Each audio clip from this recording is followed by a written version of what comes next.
The story of free fire. இன்றைக்கி நம்ம free fire உருவான கதையை பற்றி தான் பார்க்க போகிறோம்.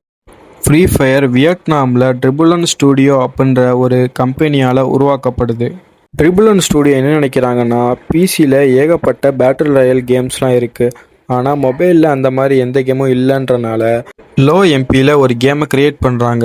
அந்த கேமோட நேம் பார்த்தீங்கன்னா ஃப்ரீ ஃபயர். அப்போ அந்த கேம் எத்தனை எம்பியில் இருந்துச்சுன்னு பார்த்தீங்கன்னா வெறும் 56 எம்பி தான். இந்த கேம் பார்த்தீங்கன்னா லோ எம்பியில் இருக்கனால எல்லா டிவைஸுக்கும் சப்போர்ட் ஆக ஆரம்பிக்குது. அதனால பிளேயர்ஸ் ரொம்ப இந்த கேமை விரும்பி விளையாட ஆரம்பிக்கிறாங்க.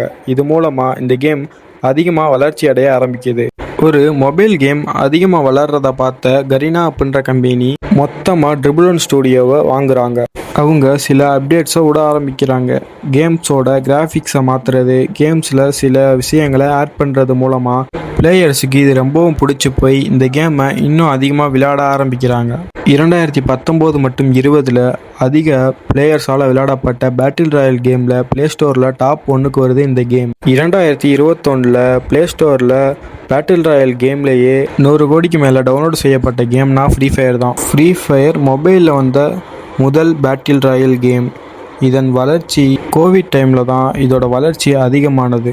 இதன் மூலம் கரீனா மிகப்பெரிய கம்பெனியாக வளர்ந்தது.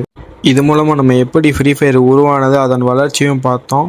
ஓகே, இந்த வீடியோ பிடிச்சா லைக் பண்ணுங்கள், ஷேர் பண்ணுங்கள், சப்ஸ்கிரைப் பண்ணுங்கள்.